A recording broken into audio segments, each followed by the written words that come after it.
श्रोतेहो नमस्कार. शिक्षक हा केवळ ज्ञान देणारा नसतो, तर विद्यार्थ्यांच्या मनात शिकण्याची आवड निर्माण करणारा मार्गदर्शक असतो. आज आपण अशा नाविन्यपूर्ण आणि विद्यार्थीप्रिय शिक्षकांशी संवाद साधणार आहोत. सिंधुदुर्ग जिल्ह्यातील देवगड तालुक्यातील शिरगाव हायस्कूलमध्ये अनेक वर्ष शिक्षक म्हणून कार्यरत राहून त्यांनी असंख्य विद्यार्थ्यांचे भविष्य घडवलं. गणित आणि संगणक विषयातील पदवी घेऊन त्यांनी अध्यापनात आधुनिक तंत्रज्ञानाचा प्रभावी वापर केला. विशेष म्हणजे गणितातील संकल्पना विद्यार्थ्यांना सहज समजाव्यात यासाठी GIFचा अभिनव प्रयोग करून गणित हा विषय सोपा, रंजक आणि आनंददायी बनवला. तर शिक्षण क्षेत्रातील त्यांच्या उल्लेखनीय कार्याची दखल घेत त्यांना अनेक आदर्श शिक्षक पुरस्कारांनी सन्मानित करण्यात आला आहे. चला तर जाणून घेऊया त्यांच्या शैक्षणिक प्रवासाविषयी, अभिनव उपक्रमाविषयी आणि शिक्षण क्षेत्रातील त्यांच्या समृद्ध अनुभवांविषयी. आज आपल्या आकाशवाणी सिंधुदुर्ग नगरी केंद्राच्या स्टुडिओमध्ये आलेले आहेत शमशुद्दीन अत्तार सर. सर, तुमचं स्वागत आहे. नमस्कार. नमस्कार. प्रत्येक यशस्वी व्यक्तीच्या प्रवासामागे काही प्रेरणादायी अनुभव आणि संघर्ष दडलेले असतात. तर सर, आपल्या बालपणाबद्दल, शिक्षणाबद्दल आणि शिक्षक होण्याच्या प्रवासाविषयी थोडक्यात सांगा. माझं शिक्षण हे तसं कोकणातच झालं आणि प्रामुख्याने त्यात मी कणकवलीत माझं सर्व शिक्षण झालं. अच्छा. माझे वडील हे आदर्श मुख्याध्यापक होते आणि एका शिक्षकाच्या घरात जन्मलेला मी, त्यामुळे माझं शिक्षण हे खूप पद्धतशीर, संस्कारित या पद्धतीत झालं आणि त्यामुळे जवळून मी शिक्षण व्यवस्थेशी जन्मापासूनच जोडलं गेलो असल्यामुळे मी हेतुपुरस्कर ह्या शिक्षण क्षेत्रात परत आलो. मला त्यावेळेला बऱ्याच नोकऱ्या मिळाल्या असत्या, परंतु मी हे ठरवलं होतं की आपण पण बाबांसारखं काहीतरी चांगलं काम या शिक्षण क्षेत्रात करायचं आणि यासाठीच मी या क्षेत्रात जॉईन झालो आणि भविष्यात माझं काम सुरू ठेवलं. अच्छा. बालपणातलं शिक्षण हे मजेत गेलं, शिकत गेलं, खेळत गेलं, हसत गेलं. स्पोर्ट्समन होतो, खेळत राहिलो. पण शिकत असताना कुठेतरी एक गोष्ट जाणवत होती की शिक्षण हे खूप दोन टोकाचं होतंय. खेड्यातलं शिक्षण आणि शहरातलं शिक्षण ह्याच्यात खूप मोठी दरी आहे. म्हणून मी जेव्हा शिक्षक म्हणून व्हायचं ठरवलं त्यावेळेला माझ्या डोळ्यासमोर एक होतं की प्रामुख्याने आपण खेडेगावातच शिक्षक म्हणून काम करावं की जेणेकरून त्या विद्यार्थ्यांना पण चांगल्या पद्धतीचं शिक्षण देण्याचं भाग्य आपल्या हाती लागावं. या हेतूने मी शिक्षक झालो आणि ते मला सक्सेस झालो मी त्यात, म्हणजे शिक्षक होण्यात. म्हणजे तुम्ही तो तेव्हाच विचार डोक्यात पक्का केला की आपल्याला शिक्षक व्हायचंय, गावातच शिक्षण द्यायचंय. हो, येस. म्हणजे हा आपल्या आयुष्याचा हा प्रवास निश्चितच अनेकांना प्रेरणा देणारा आहे. तर शिक्षक म्हणून आपल्या सेवा काळातील सुरुवातीचा प्रवास कसा होता आणि त्या काळातील काही संस्मरणीय अनुभव सांगाल का सर? BSc BEd झाल्या 1991 साली जेव्हा शिक्षक पेशात रुजू होण्यासाठी अर्ज करायला सुरुवात केली. अच्छा. त्यावेळेला माझ्याकडे 3 शाळांचा कॉल लेटर होता आणि त्या 3 शाळातून मी शिरगाव हे हेतुपुरस्कर निवडलं आणि या शिरगावात मी त्यावेळेला हजर झालो. कारण हेच की संस्थेच्या शाळा होत्या, ह्या मुंबई संचलित सगळ्या शाळा चालायच्या कोकणातल्या, अजूनही तशाच चालतात. पण शिरगावच्या शाळेतली संस्था ही खूप सुशिक्षित होती. सर्व शिकलेली माणसं मुंबईतून संस्था चालवायची आणि त्यामुळे मला या शिकलेल्या लोकांबरोबर चांगलं काम करणं खूप सोयीचं जाईल या हेतूने मी शिरगाव हे निवडलं. सुरुवातीचा काळ एक गाडी असायची. कणकवलीतनं शिरगावात गेल्यामुळे थोडा फरक होता की कणकवलीत थोडं तरी अर्बन सेमी अर्बन असायचं, मात्र तिथे हे पूर्ण खेडं होतं. मात्र शाळा खूप देखणी होती, गाव देखणं होतं, गावातले लोक चांगले होते. एक समाज कसा एकत्र राहतो याचं एक चांगलं उदाहरण म्हणून मला त्या गावाकडे मी पाहत होतो. आणि माझी नोकरीची सुरुवात झाली त्यावेळेला मी पहिल्यांदा हॉस्टेलमध्ये जाऊन राहिलो. शाळेचं हॉस्टेल होतं. हो का? आणि शाळेच्या संस्थेने आणि मुख्याध्यापकाने सांगितलं की तुम्ही आलात, हजर झालात तर काही दिवस तुम्ही तुमचं सगळं स्थिर स्थावर होईपर्यंत हॉस्टेलमध्ये राहा, मुलांबरोबर राहा. आणि मुलांबरोबर राहण्यात एक मजा मला मिळायला लागली. बरोबर. मी BSc BEd त्यात फिजिक्समधला असल्यामुळे माझा प्रत्येक गोष्ट ही मी वैज्ञानिक अँगलने पाहत होतो. सुंदर निसर्ग, सुंदर झाडं, सगळं गोष्टी ह्या सुंदर होत्या. आणि या ह्याच्यात मी माझी नोकरीची सुरुवात 1 ऑगस्ट 1991 शिरगाव हायस्कूल इथे केली. आणि त्यात मला तिथे BSc फिजिक्स असलो तरी त्या शाळेने मला, माझ्या शाळेने हां. गणिताची जबाबदारी दिली अच्छा. आणि मी गणित शिकवायला सुरुवात केली. आणि अशा पद्धतीने मग गणितात मुलांबरोबर शिकणं आणि मुलांना शिकवणं ह्या दोन्ही गोष्टी सुरू झाल्या. आणि त्याचं वैशिष्ट्य हेच होतं की मी माझ्यातला विद्यार्थी मारायला दिला नव्हता, जिवंत ठेवला होता. विद्यार्थी जेव्हापर्यंत शिक्षकातला जिवंत असतो तेव्हापर्यंतच तो शिक्षक असतो हे मी ऐकलं होतं, वाचलं होतं आणि ते मी आता अनुभवायला सुरुवात केलेली होती. अशा पद्धतीने खूप चांगल्या पद्धतीने मला संस्थेने सांभाळलं, मला माझ्या शिक्षकांनी, सहकारी शिक्षकांनी सांभाळलं.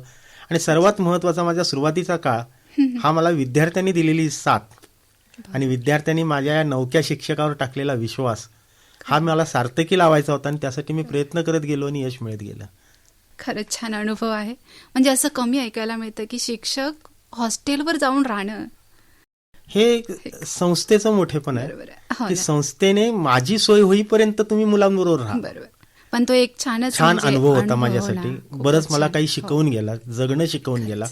बऱ्याच ठिकाणची मुलं, इव्हन हो ना. त्यावेळेला राजापूर, रत्नागिरी, चिपळूण, मुंबईपासूनची मुलं त्या हॉस्टेलला असायची 91 सालात. आणि त्यामुळे 10 गावची मुलं एकत्र कशी राहतात बरं. हे माझं शिकणं तिथे सुरू झालं होतं. त्याच्यातून तुम्हाला अनुभव मला मिळाला. अनुभव मिळत गेले आणि मी समृद्ध होत गेलो त्यात. खरंच छान. म्हणजे सुरुवात खूपच छान झाली तुमची सर. बरं, गणित म्हटलं की अनेक विद्यार्थ्यांच्या मनात भीती निर्माण होते, पण आपण ती भीती दूर करण्याचं मोठं काम केलं आहे सर.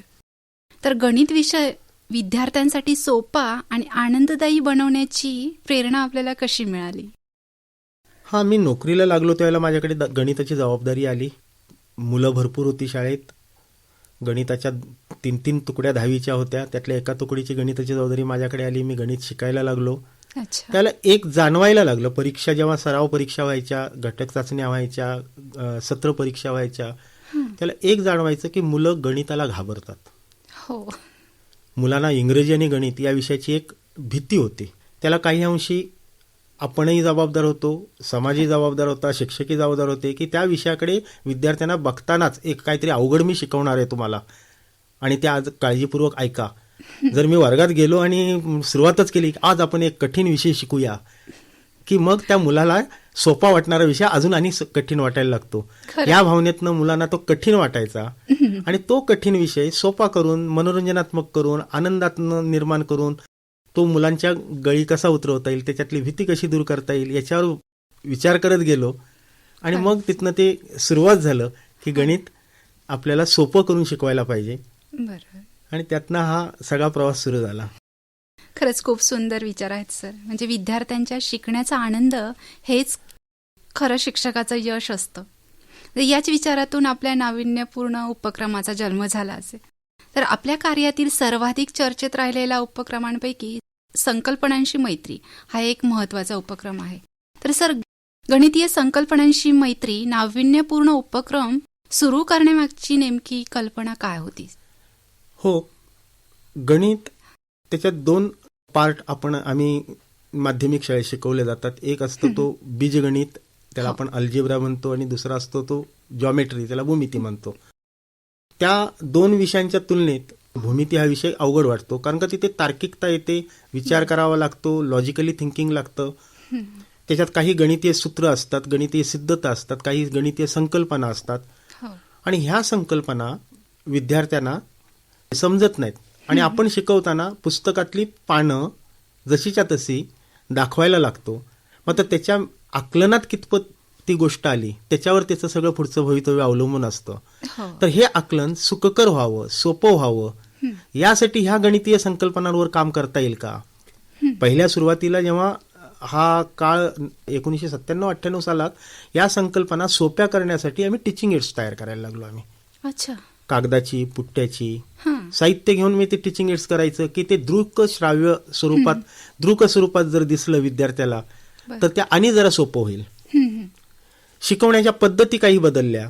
पुस्तकातला थेरम पहिल्यांदा शिकवायचा नाही, बरोबर.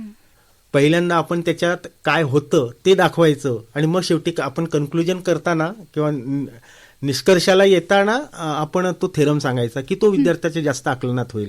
त्याला प्रॅक्टिकली काही गोष्टी करायला लावायच्या की ज्या गोष्टीतनं ते समृद्ध होत जाईल त्याचं शिकणं. अशा पद्धतीतनं ह्या संकल्पना सोप्या करण्यासाठीचा विचार सुरू झाला आणि मग त्या प्रवासात हळूहळू सर्व गोष्टी नवीन नवीन आत्मसात मी करत गेलो, विद्यार्थी करत गेले आणि हा माझा प्रोजेक्ट हां. तो मूर्त स्वरूपात सुरुवातीला आला. म्हणजे खरंच एखादी संकल्पना योग्य पद्धतीने मांडली तर शिक्षण किती प्रभावी होऊ शकतं हे आपल्या कामातून दिसून येतं सर. तर सर, गणित शिकवण्यासाठी GIF या संकल्पनेचा वापर करण्याची कल्पना कशी सुचली आणि हा उपक्रम प्रत्यक्षात कसा राबवला तुम्ही? काही संकट, येणारे आपत्ती यातनं काही चांगलं घडत असतं आणि त्याच पद्धतीने कोरोना आला हं. आणि कोरोनात सगळं शिक्षण थांबलं. हो सर. मुलांचं शिक्षण थांबलं, सर्व ठप्प झालं. हो. अशा वेळेला आपल्याला शिक्षण थांबवायचं नाही हा एक मनात कुठेतरी संकल्प होता, जिद्द होती आणि यातूनच मी माझ्या संकल्पना, गणितीय संकल्पना व्हिज्युअलाइज करणं म्हणजे दृकश्राव्य स्वरूपात विद्यार्थ्यांच्या समोर न्यायाव्यात यासाठी एका सॉफ्टवेअरचा वापर करून मी माझं काम 2015 पासूनच सुरू केलं होतं. अच्छा. की हे सिद्धता, ही सूत्र, प्रमेय, ही गणित, उदाहरणं ही सगळी दृक स्वरूपात व्हिज्युअलाइज कशी करता येतील यासाठी मला खूप मदत झाली ती जिओजेब्रा नावाच्या एका सॉफ्टवेअरची. हां. जिओजेब्रा जिओ मीन्स जॉमेट्री हं. आणि जेब्रा मीन्स अल्जेब्रा. जॉमेट्री आणि अल्जेब्रा या दोघांसाठी तयार झालेलं एक सॉफ्टवेअर आहे जिओजेब्रा. ओपन सोर्स सॉफ्टवेअर होतं हां. आणि याचा वापर मी प्रभावी सुरू केला. मी ते स्वतः अगोदर शिकलो आणि त्याच्यात ह्या गोष्टी सगळ्या डिजिटलाइज केलेल्या होत्या. हं. पण त्या विद्यार्थ्यांपर्यंत पोहोचवणं हे वर्गात शक्य झालं होतं मला. वर्गात मी ते प्रोजेक्टरच्या साहाय्याने हां. किंवा कम्प्युटरवर दाखवत होतो लॅबमध्ये. अच्छा. परंतु जेव्हा कोरोनात सगळ्या शाळाच बंद झाल्या त्यावेळेला ह्या मुलांकडे पाठवायच्या कशा? बरोबर. हां. तर अशा वेळेला एक डोक्यात विचार आला की इंस्टाग्रामवर रील बघणं हे त्यावेळेला नुकतं सुरुवात झालं होतं. आता तर तो सर्वांचा कॉमन भाग झालाय. खरंय. तर त्या रीलमध्ये 30 सेकंदात, 10 सेकंदात, 20 सेकंदात एखादी गोष्ट दाखवली जाते आणि मुलं ती किंवा कोणही मोठा माणूस पण, प्रौढ माणूस पण तो सहज सबक बघतो आणि पुढे सरकवतो. हो. हे रीलमध्ये GIF हं. तंत्रज्ञान वापरून मी माझे गणिताचे केलेले सगळे सिद्धांत, संकल्पना मी GIF मध्ये कन्वर्ट केले तर हं. असा एक विचार आला आणि योगायोगाने त्या वेळीच्या सॉफ्टवेअरमध्ये, जिओजेब्राच्या सॉफ्टवेअरमध्ये पण GIFचा टूल, हां. एक्सपर्ट इन GIF ते इमेजमध्ये होत होतं. आपण केलेलं काम JPG फॉर्मॅटमध्ये किंवा PNG फॉर्मॅटमध्ये घेण्याची सोय होती. हां. पण योगायोगाने त्याच वेळेला GIF ची पण सोय त्यांनी ऍड करून दिली आणि ते GIFचं माध्यम मी माझ्या ताब्यात घेतलं आणि आता म्हटलं माझ्याकडे आता कंटेंट आला, शिकवणं माझ्या हातातलं आहे. बरं. आपल्याला वेगवेगळे प्लॅटफॉर्म्स आहेत. हो. त्याच्यात आपण टीम्स, झूम, त्याच्यानंतर आपल्याला गुगल मीट यासारख्या प्लॅटफॉर्मवरनं विद्यार्थ्यांना शिकवणं चालू आहे. मग ते शिकवताना माझं साहित्य विद्यार्थ्यांपर्यंत गेलं पाहिजे बरं. म्हणून आम्ही ग्रुप चालू केले अच्छा. वर्गांचे. हां. त्या त्या वर्गात मग हा 30 सेकंदाचा, 20 सेकंदाचा, 10 सेकंदाचा एखादा सिद्धांत, एखादा गुणधर्म, त्याची केलेली GIF मी सकाळी उठल्या उठल्या गुड मॉर्निंग मेसेज बरोबर प्रत्येक मुलांच्या ग्रुपवर पाठवायला लागलो. मुलं ती GIF बघत होती कारण हातात मोबाईल आले होते, आम्हीच द्यायला सांगितले होते, थांबलेलं होतं ते ऑनलाईन शिकवणं. एक माझी पाठवलेली सकाळची GIF दिवसातनं विद्यार्थ्यांनी जर 10 वेळा बघितली, 15 वेळा बघितली तर काय घडलंय त्याचे ऑब्झर्वेशन चालू झाले. त्या मुलांच्या डोक्यात ह्याच्यात काय बदल होत आहेत, चित्र काय बदलतं, काय सांगतंय. बरं. आणि मग जेव्हा ऑनलाईन लेक्चर्स होती त्याला मी त्या विद्यार्थ्यांना सांगत होतो की आता तुम्ही आजच्या GIFला जे बघितलं ते काय बघितलं तुमच्या भाषेत लिहा आणि तुमच्या भाषेत लिहिल्यानंतर आपण कधीतरी फॉर्मल टीचिंगमध्ये ते समजून घेऊया. आणि अशा पद्धतीने त्या GIF मधनं विद्यार्थी शिकायला लागले, विद्यार्थ्यांचे पालक पण शिकायला लागले आणि अशी गंमत झाली की हा म्हणता महाराष्ट्रातल्या 101 ग्रुप मला तयार करावे लागले महाराष्ट्रातल्या विद्यार्थ्यांसाठी, शिक्षकांसाठी. आणि मग हा सकाळपासूनचा उद्योग झाला की 1 तासभर सगळ्यांना एक GIF पाठवायची, रात्री GIF तयार करायच्या आणि त्या जिओजेब्रातनं एक्सपोर्ट करायचे. त्याला एक्सपोर्ट करायला वेळ लागायचा. 30 सेकंदाची GIF मला जर बाहेर घ्यायची असेल कम्प्युटरमधनं बरं तर कमीत कमी 2 तास 3 तास लागायचे. तर रात्रीच्या वेळेला ती तयार करून त्याला एक्सपोर्टला लावायची आणि सकाळी ती झालेली असायची ती पाठवायची. आणि ह्याच्यातनं शिकत गेलो आणि त्याचे खूप चांगले रिझल्ट मिळाले. मुलांना संकल्पना बघून स्वतःच्या भाषेत लिहायला लागले आणि जेव्हा ते स्वतःच्या भाषेत लिहायला लागले तेव्हा त्याला आम्ही फक्त मी त्या चौकटीत बसवलं गणिताच्या, त्याला ते गणिताचे शब्द दिले आणि त्यातनं मुलं शिकत गेले आणि त्याचे रिझल्ट पण खूप चांगले आले. विद्यार्थ्यांचा गणितातली भीती कमी झाली. त्यामुळे हा एक माइलस्टोन गणिताचा बद्दलचा झाला की तंत्रज्ञान वापरून गणित शिकवता येतं. आणि मग मी ते चॉकलेस केलं सगळं. म्हणून माझं प्रोजेक्टचं नाव पण मी बदललं, चॉकलेस मॅथमॅटिक्स. खडू विरहित गणित शिकवता वर्गात आलं पाहिजे, अरे वा, एवढं तंत्रज्ञान तुम्हाला केलं. प्रश्न तिथे थांबला नाही माझा. हा जे ॲप मी सुरू केला, मुलांना पाठवायला लागलो. मुलं समस्या, कधीतरी एक 15 दिवसांनी कुठल्या तरी अहिल्यानगरमधल्या एका विद्यार्थ्याचा फोन यायचा, सर 15 दिवसापूर्वी तुम्ही एक पाठवलेलं जे ॲप मला परत पाहिजे. परत मी तो शोधायचो, परत त्यांना पाठवायचो. असं ते वाढत गेलं. म्हणजे शिक्षकही तसेच 5,000 शिक्षकांना आम्ही कोरोनाच्या काळात हे ट्रेनिंग दिलं की कसं करायचं. 5,000 शिक्षक ट्रेन केले ऑनलाईन. अच्छा. तर हे शिक्षकांना मी जेव्हा परत ते मागायचे, परत पाठवायचो, त्याला मला डोक्यात आलं की कुठेतरी आपल्याला याच्यासाठी एक प्लॅटफॉर्म तयार करायला पाहिजे की माझ्याकडे न मागता त्यांनी स्वतः घ्यावं. हो, बरोबर. मी ओपन सोर्स मधला माणूस आहे, मी कमर्शियल माणूस नाही. बरोबर. आणि म्हणून मी ते सगळं जे ॲप एका प्लॅटफॉर्मवर अपलोड करण्यासाठी मी माझं एक डोमेन घेतलं आणि सोपं गणित, गणिताबद्दलची भीतीच घालवायची होती. पण माझ्या प्रत्येक याचं नाव मी सोपं गणित असंच दिलं होतं. आणि त्या सोपे गणित .in नावाची मी एक वेबसाईट चालू केली. आणि जो कंटेंट मी डेव्हलप केलाय तो सगळा कंटेंट सोपे गणित .inच्या प्लॅटफॉर्मला ठेवला. मग मला माझा त्रास थोडा कमी झाला की विद्यार्थी तिथनं ते घ्यायला लागले. त्या चॅनलवर ते व्हिडिओज जायला लागले. तिथे मग शिक्षकांच्या मागण्या यायला लागल्या की आता हे व्हिडिओ जे ॲप पाठवत आहे ना, तर जिओजेब्राचे पण टाका, की काही मुलांना इंटरेस्ट असेल, स्वतःला काही करायचं असेल तर ते. मग तिथे आम्ही जिओजेब्राचे व्हिडिओज तयार करायला लागलो. जिओजेब्रा कसं वापरायचं, काय करायचं, जे ॲप्स कशा तयार करायच्या, गणितीय संकल्पना कशा सिद्ध करायच्या. आणि अशा पद्धतीने सोपे गणित नावाचं चॅनल तयार झालं. सोपे गणित नावाचं एक माझी वेबसाईट तयार झाली. तरी पण मुलांना अजूनही काहीतरी सोपं पाहिजे होतं. अच्छा. आणि म्हणून मग मी सोपे गणित नावाचं एक मोबाईल अँड्रॉइड ॲप तयार केलं. अच्छा. त्या ॲपवर तो कंटेंट गेला. म्हणजे बरेच प्लॅटफॉर्म्स तयार केले की त्या प्लॅटफॉर्मवर ते विद्यार्थ्यांनी घ्यावेत. अजूनही विद्यार्थी घेत आहेत. वेबसाईट चालते आणि मी फक्त आता माझा कंटेंट त्या प्लॅटफॉर्मवर ठेवत जातो आणि ज्यांना इंटरेस्टेड आहेत ते शोधून घेतात. म्हणजे कोरोनाचा खूपच फायदा झाला सर. मुलांचं शिक्षण आम्ही थांबायला नाही दिलं त्यावेळेला. बरं, खरंच. मीच असा नाही तर आमच्या शिक्षकी पेशातल्या सर्व शिक्षकांनी कोरोनात खूप मेहनत घेतली आणि मुलांचं शिक्षण सुरू ठेवलं. त्याचे परिणाम आज आपल्याला चांगले दिसत आहेत. हो ना. तर नवीन वाट निवडताना आव्हाने तर येणारच, पण त्यातून नवे मार्गही सापडतात. तर अध्यापनात तंत्रज्ञानाचा प्रभावी वापर करताना कोणती आव्हानं आली सर, आणि त्यावर आपण कशी मात केली? अध्यापनात तंत्रज्ञानाचा वापर हा फक्त 1991 ते 2000 ह्या कालावधीत जर अभ्यास केला तर हा शहरापुरताच मर्यादित होता. खेड्यापर्यंत तंत्रज्ञान आलंच नव्हतं. हो. मला आठवतं मी 91 सालात नोकरीला लागलो. आमच्या शाळेला एक देणगी स्वरूपात कम्प्युटर मिळाला. अच्छा. आणि तो आम्ही वाजत गाजत मिरवणूक काढत शाळेत आणला होता. म्हणजे एवढं त्याचा एक अप्रूपाई होती आम्हाला. म्हणजे कौतुक होतं की आपल्याकडे कम्प्युटर आला. हो, खरं. आणि योगायोगाने या कम्प्युटर क्षेत्रात मी या शाळेमुळे आणि या संस्थेमुळे, मी ज्या संस्थेत आणि शाळेत काम केलं त्यांचंच भाग्य की त्यांनी माझ्यावरती जबाबदारी सोपवली म्हणून मी शिकत गेलो. हो, खरं आहे ते.